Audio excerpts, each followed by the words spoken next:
Outside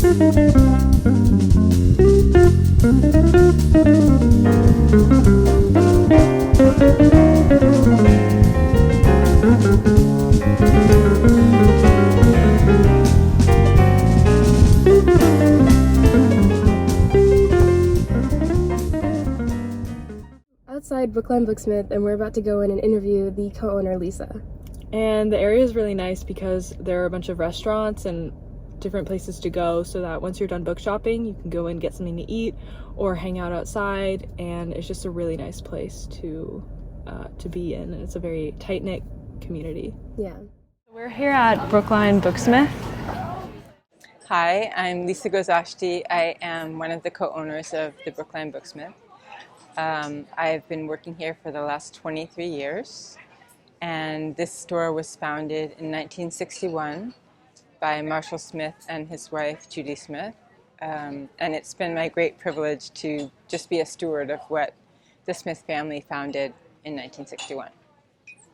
Could you tell us more about yourself, like your likes, your dislikes? Okay, so I love literature. I love books. I've loved books since I was a toddler. And it's just a beautiful gift that I found my way to this store in my 30s. I have two kids that I raised here who are interesting book people, and we have a really powerful book culture here that all of the people that have worked here, many people come here out of college and stay, so a lot of people have worked here for over 20 years. So it's basically a family. All of us are family members, and we're a part of the original Smith family, and we're just really grateful for that. And so the original slogan we read was dedicated to the art of browsing. So how have you kept that alive since 1961? Yeah. That's a great question. I want you to know. So that slogan, which is dedicated to the fine art of browsing, was originated by our founder, Marshall Smith. And this bookstore was founded when it was one of the first bookstores, actually, that had paperbacks and regular books available to a wide population. Before that, it was like a precious thing, and you had to find these rare hardcovers. But in the 60s, in the late 50s, the publishing industry changed a lot, and Marshall was one of the first people to make that accessible to the wider public. And part of that was the spirit of free access to books, but also a great respect for all readers and all kinds of intelligence, that people can. He wanted to create a place where people could be free to make their own reading decisions, and where you'd have a wide variety that people could just wander through and find the thing that inspired them without feeling like they had to buy something or feeling under pressure. And we have maintained that atmosphere, which is just basically a joyful, celebratory place of inquiry and refuge. So we try to be a place where people can just come and wander through and just feel a sense of uplift or quiet, if that's what they need. We don't need people to buy books when they're coming in through the store. We trust that they will buy them when they need them. But what we really want to encourage is active engagement in life and active inquiry in the world of knowledge. And that's what we all stand for today. What about the history of the store is most inspiring or motivational? I think part of it is that mission that Marshall began us with, which is it's a place for unbridled inquiry, and that is very rare in the world that we live in today, and where we support your inquiry. Every time a person makes a purchase in this store, we note it and we provide more of that same kind of book, because we know that there's hunger for that or there's curiosity for that. So we're always behind the scenes trying to support the active involvement of all the people in our community. But I also think that another part of our core mission is protecting democracy and protecting all voices. So we try to create a space where all voices are welcome, and we represent diverse voices each and every day, and we create a place where no matter what's happening in the larger political climate, all of the most cherished voices from the beginning of time have a place to exist here and a place to be in dialogue with each other on the shelves. And what inspired you to change up the store as time has passed on and since you've gained control of the store? Yeah, so I'm not completely in control. The Smith family is still very vibrantly a part of our organization. Our president is Jed Smith, Marshall's son. He lives in California, but he's still an active presence in our life here. But I would say that the things that drove me personally that I think you can feel in the environment here is beauty, because I actually believe in beauty. I think it's a powerful force of good in and of itself, and that if you create a beautiful space, a space where all voices are welcomed, and a space where the beautiful variety of what human beings can produce is present, then you have the best possible environment for sales, which is never what I'm actually really going for. It always ends up resulting in sales, but what I really want is for people to be inspired, to be inspired at the breadth of what's possible, and to find new ways to make their way throughout their lives in a more plentiful and a more joyful way, with more color and more depth and texture and possibilities. I think that's what you see all around you here. So I live for that. I'm also like, I see it's basically, I always think of this place as like a garden, and if you have an ecosystem, and I think of this as a garden slash ecosystem, you bring in life forms from all over the wider world because they find the nourishment that's here. And so if you create a beautifully diverse garden, you have a beautifully diverse population that comes to nourish themselves in that space, and that creates all kinds of other possibilities within itself, which are incredibly inspiring to me personally.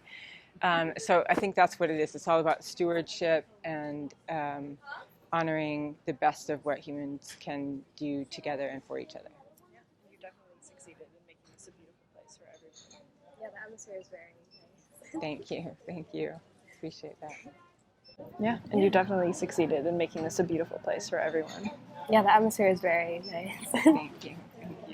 How do you develop a relationship with your customers? With the utmost of respect. We always say that we co-create this place with our customers. It's absolutely a co-creation. Like we have it's an I-thou relationship. We put things out, our customers come forward, they speak to us, and we honor their voices.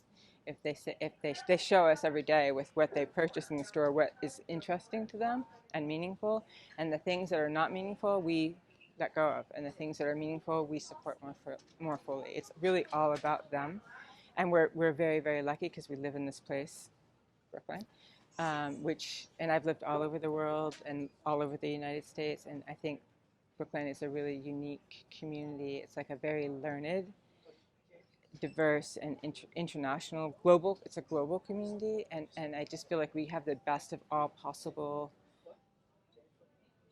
kinds of minds, and a lot of those minds are like represent a historical perspective because whether they're from Europe or Asia or any other part of the world, they bring the depth of those years, thousands of years of history, and we benefit from that. Whereas in Kansas, not just in Kansas, but in other places which don't have the spokes out to the wider world, that the wider thousands of year old world, we have that, so we get the benefit of that. We get the benefit of all of that wisdom and knowledge and curiosity that comes from the wider world. And that's like, I would never dream of trying to do this in many other places in the U.S. I would just become a baker or something, like that. But here, it's like active. It's like almost like it's like a there's something like it's like a geyser, a natural place of life that we're able to connect to and benefit from.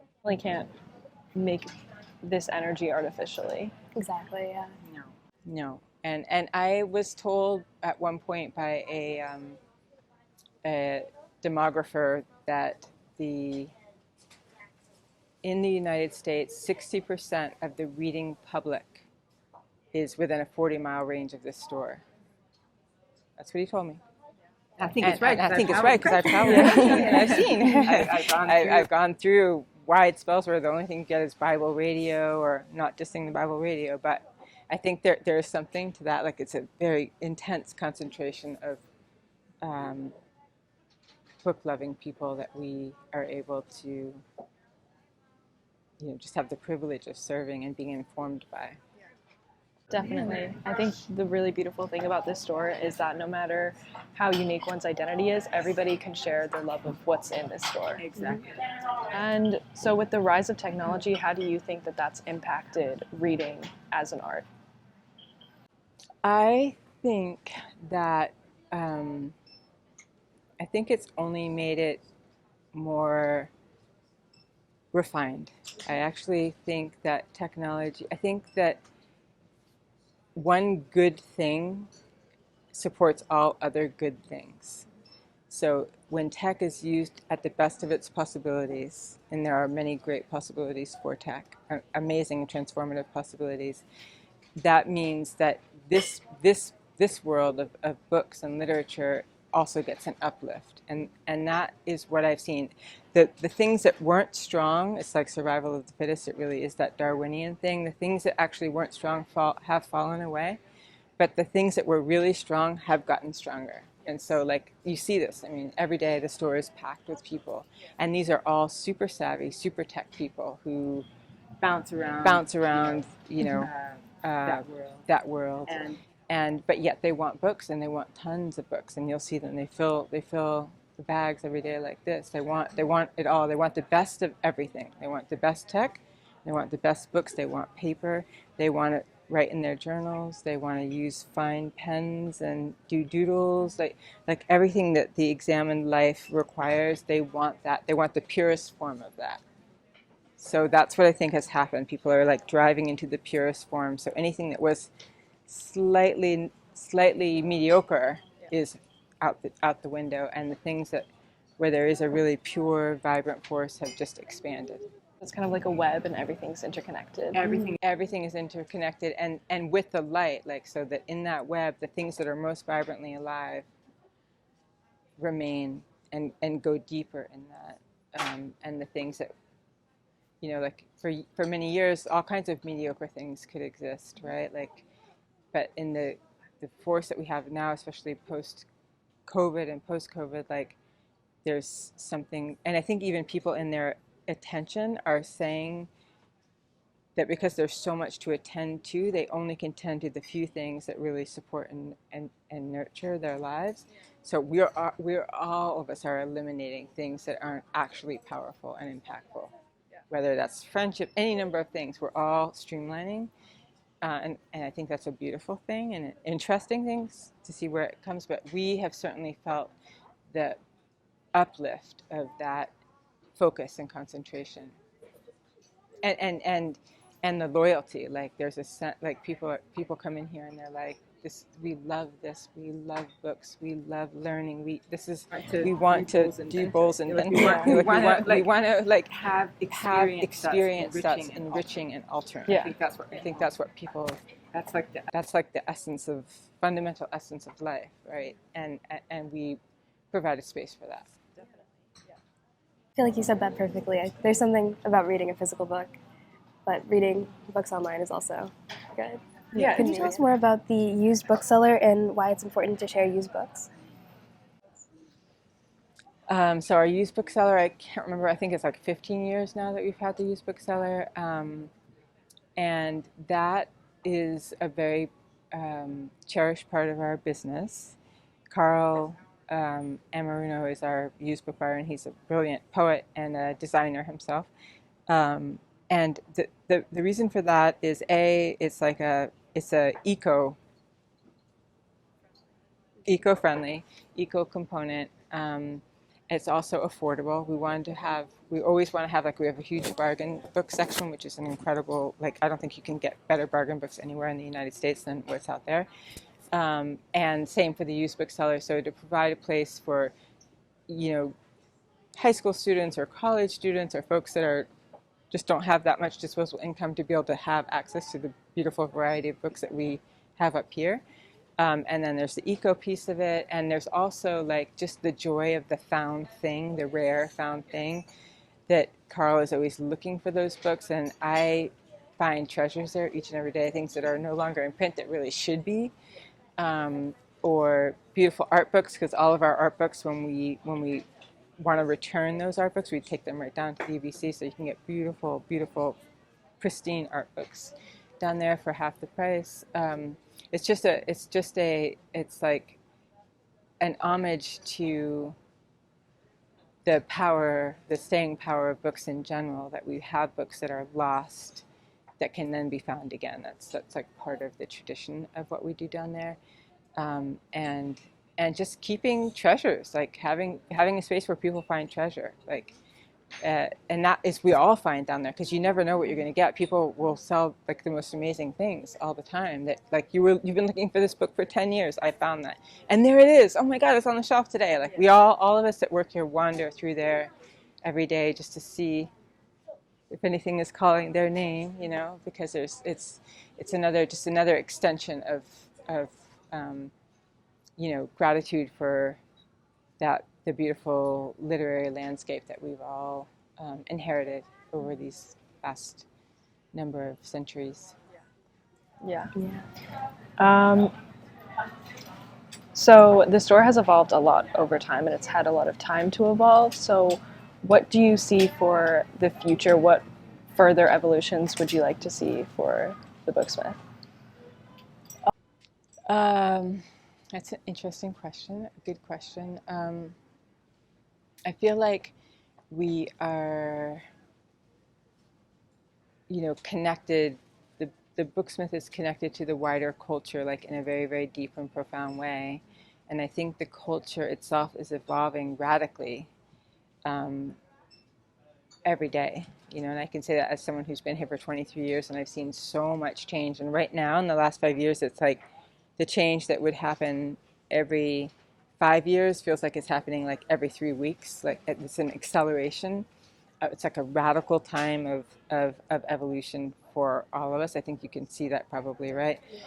So I don't know. I mean, I just hope that we can always be, I don't know what, I just hope that we can always be part of that evolution and contribute meaningfully to that evolution, and hold steady with whatever, if dark forces come, that we hold steady for the light. If light forces come, that we hold steady and mirror that light, because we don't really know what's coming. But I feel like this institution has, you know, deep strong roots in the soil, and that will weather the storms. I'd like to see this place in 300 years. I'd like to see that this store is still here in 300 years. Probably will be. I hope so. Yeah.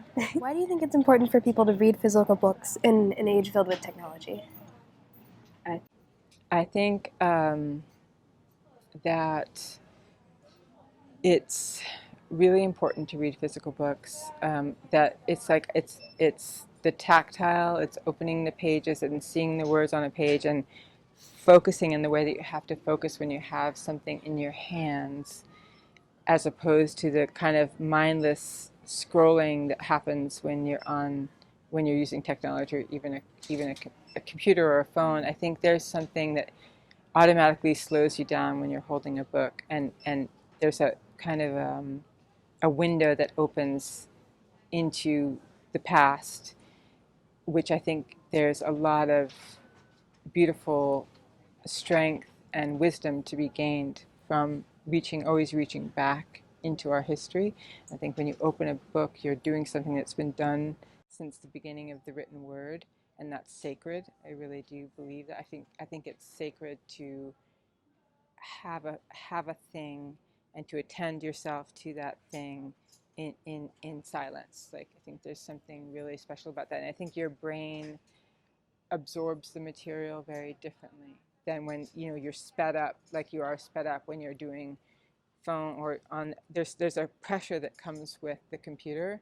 I feel it all the time. Like I'm when I have to study documents online, it's automatically stressful. Like, versus having a beautiful book in my hand and just quietly reading sentence by sentence. I think it's really grounding, and I don't look down on the tech world at all. I think it's absolutely beautiful and amazing, and there's so much virtue in it. I just think the people that I admire most have the best of both worlds. There are people that have a book of poetry in their back pocket, and they're designing, you know, on the computer, and they're, you know, hand gliding across the Andes, or, you know, it's like getting all the possibilities of human experience. More present in the moment.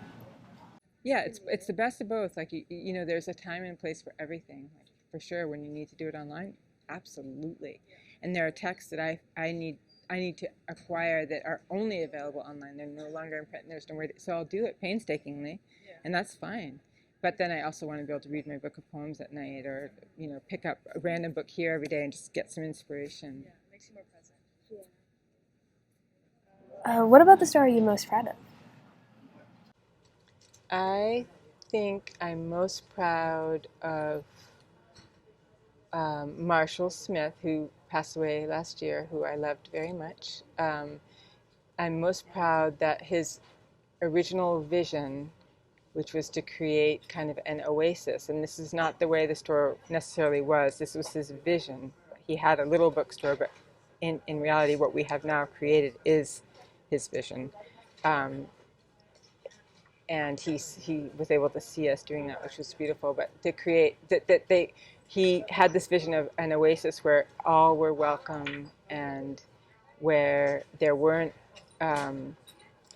biases in place around everything that we do, but where everything was represented, and people could come in and find what was meant for them in an interdisciplinary way, which is what you see here. You know, you have every kind of walk of life, like, coming in, no matter young, old, Latin, you know, Greek, Asian, like, it's just all of these people coming together in, like, kind of a global village to partake of what, and to contribute to what we're doing, you know, because it really is an active collaboration. Every person that comes in makes a statement with their presence that we hear and attend to. So it's very, very unique in that sense. We don't have, like, a lot of big stores will have, you know, a formula, and they go in and this is what they're attempting to achieve, and they always stay with their formula. But we don't have a formula. Our formula is all of these people here. This is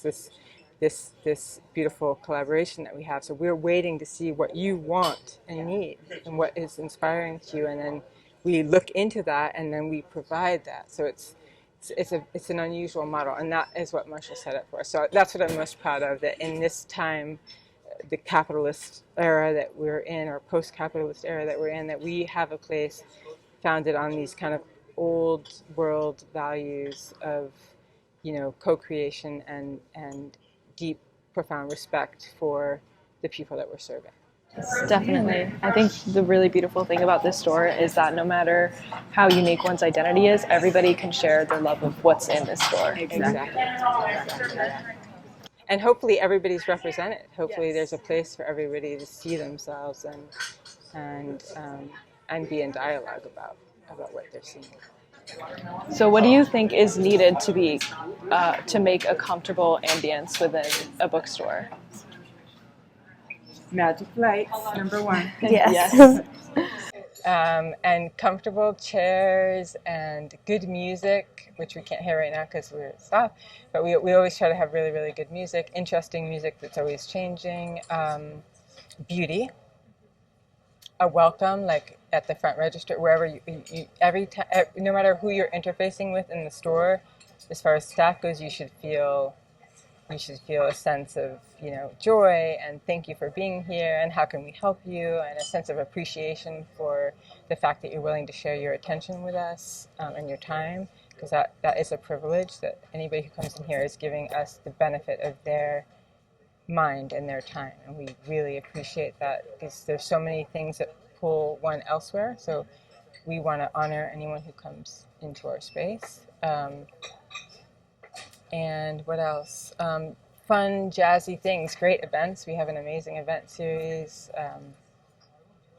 I think what we want is for people to come into the space and feel like they leave with more than they came in with, even if it's just a thought or something funny or a sense of affirmation or an experience. Like, yeah, that was awesome.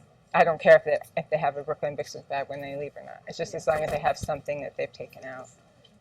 Yeah, I definitely think that's been achieved. It's very like vibrant, welcoming environment that draws you in. So, what characteristics do you think a person needs to be a successful independent bookstore owner? I think you need a lot of flexibility because it's an endlessly challenging business. So flexibility, grace, rigor, and intense dedication to the work that you're doing. You have to understand the primary mission of what you're doing, and I think it's a long game. I think for people that are just starting out in this business, you have to really have the long view because it takes time to cultivate, that kind of oasis. I mean, what you see here is the result of 60 plus hard years of work. If you came here 40 years ago, you weren't going to see what you're seeing now. It's literally the result of decades of nurturing, and all the seeds bore fruit. Everything that was planted is now visible, but it takes that kind of time. Okay. Do you think it's important for a bookseller to be actively involved in a community? And if so, how are you involved in your local community? I think it's essential for a bookstore to be actively involved in their community, and we are deeply, deeply involved with our community and have been since our founding. So we, do all kinds of. We have our community impact program that we started during COVID, and we've raised well over $100,000 for various organizations. We're coming up on, I think, we'll be at $200,000 by the end of this year, most likely. And that's raising money for Brookline Center for Community Mental Health, the Food Pantry, Steps to Success, all kinds of organizations, the Senior Center, the Brookline Teen Center. We're always doing fundraisers at the register. Every time you come through, it's very often that we'll ask, would you like to make a contribution to? And these are our brothers and sisters in the community doing the really hard work on the ground to create a vibrant, safe, healthy community for all the residents that live here in Brookline. So we're deeply, deeply committed to that. We also did massive amounts of fundraising for Ukraine, and we're going to be doing another really big fundraiser in August and September. So we have kind of a global reach in terms of the philanthropic work that we do. We build libraries. Roxbury Prep, we've built libraries for them. We just raised money to buy 677 books for the Mildred School in Mattapan, which we're going to be delivering in June, so that every kid at that school has a chance to have a new book for summer reading. So we've sent books all over. We've sent books to India. We've sent books to Africa. We're anybody who needs something that's literacy related can come to the Brookline Booksmith, and we will match those efforts. Like, we're very committed to. We've given money to Speak for the Trees because we know that all these books take down trees. So we're always trying to give back to the community that has supported us so intensely, and we're incredibly grateful for that. There's no way in which we're not part of everything that's going on in the community. Like, we're like completely open, and we do tons of just donations and sponsorships, and just we try to give back every day, and not because we feel like we have to, but because we really want to say thank you to the community that has supported us, and we also believe in all of these organizations, and we see the benefit of the work that they're doing every day. So it's we're all kind of in it together, equally. It's great to branch out and help people, not just locally, because I think the heart is to help everybody and to ensure that everybody. Exactly. And if anybody asks you, like, I had these young entrepreneurs from India that asked me, they were going home, they were living here but going home to their local community, and there was a school for the visually impaired that was really struggling in this tiny little part of their hometown, and they asked if we could give them art supplies, and we did. We made this huge trunks full of art supplies that literally went on a boat and went out to that community. We'll never see those kids, but like if we want to do that, if someone asks us for something that we think is going to be meaningful, that is part of the mission that we share, we are definitely going to show up for that. And what has been the key to your success and having such a long-lasting business? I think it's all the things that we've talked about: stewardship, deep respect for our community, endless care and effort. You know, everything looks peaceful and serene here, but it's a tremendous amount of work, tireless work, that we all feel called to do, and just a sense of gratitude for the privilege of being able to do this kind of work, and also a love for the work itself, a love for literature, and a love for being able to be a community partner. What events do you have to promote reading and community building? Sorry. Yeah, there's so many. I mean, every day we have like events five days a week, and there's all across the gamut. There's so much that we're doing that promotes community. And there's a new news organization. I don't know if you guys know about Brookline News. It's called. It's a new like unbiased journalistic enterprise that we're probably going to co-sponsor with in the fall. That will have. That will bring all kinds of community members together, not necessarily people who have a new book, which is what we generally do for events, but people who have something to say about what's happening in our community. So we're probably going to get involved in that too. Yeah. Branch out and help people, not just locally, because I think the heart is to help everybody and to make sure that everybody's comfortable. Exactly. And if anybody asks you, like I had these young entrepreneurs from India that asked me, they were going home, they were living here, but going home to their local community, and there was a school for the visually impaired that was really struggling in this tiny little part of their hometown, and they asked if we could give them art supplies, and we did. We made this huge trunks full of art supplies that literally went on a boat and went out to that community. We'll never see those kids, but if we want to do that. If someone asks us for something that we think is going to be meaningful, that is part of the mission that we share, we are definitely going to show up to that. Yeah. So what future do you hope to see for independent bookstores in general? I just hope that they are right now thriving. It's like a renaissance for the independent bookseller right now, and I just hope it continues to thrive and shine, and I hope that we can transform wider discourse, and that there are little independent booksellers or book stalls or book trucks. I've seen it all. Just I hope they proliferate. Yeah. What leadership qualities do you value most?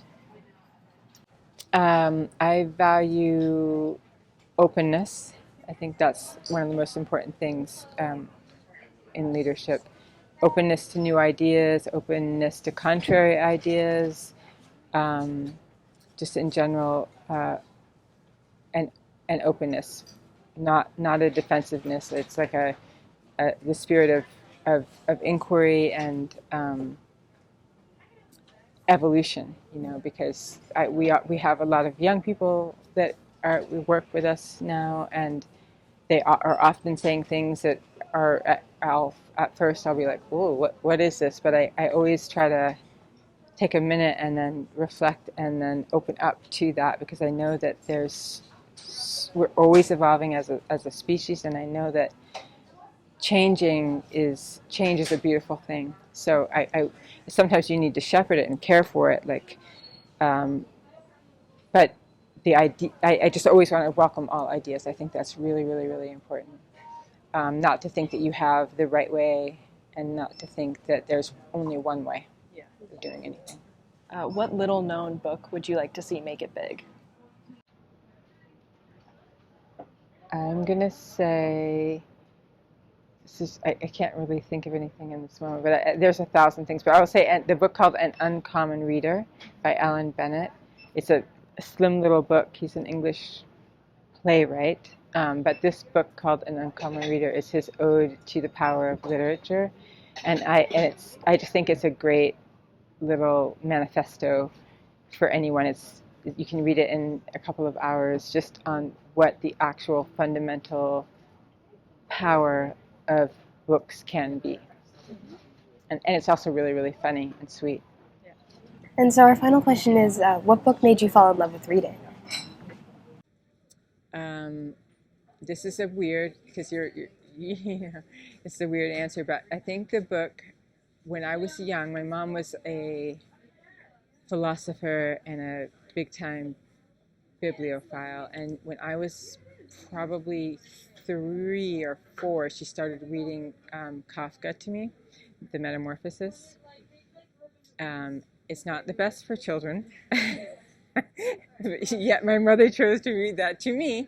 And we lived in Florida at the time, and there were big palmetto bugs all over the place. So I was dealing with Gregor on a regular basis, But I think that actually was the transformative moment for me, because the book itself was so amazing, and B, even though I had a child's mind, I was immediately inculcated into the power of literature, because there I was with my vacuum cleaner, knowing that I couldn't suck up Gregor, because that could be Gregor.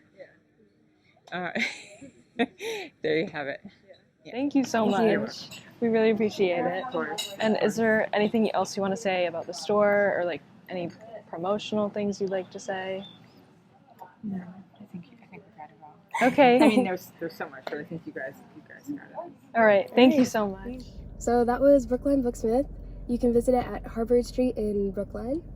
And thank you for pursuing Pages with us.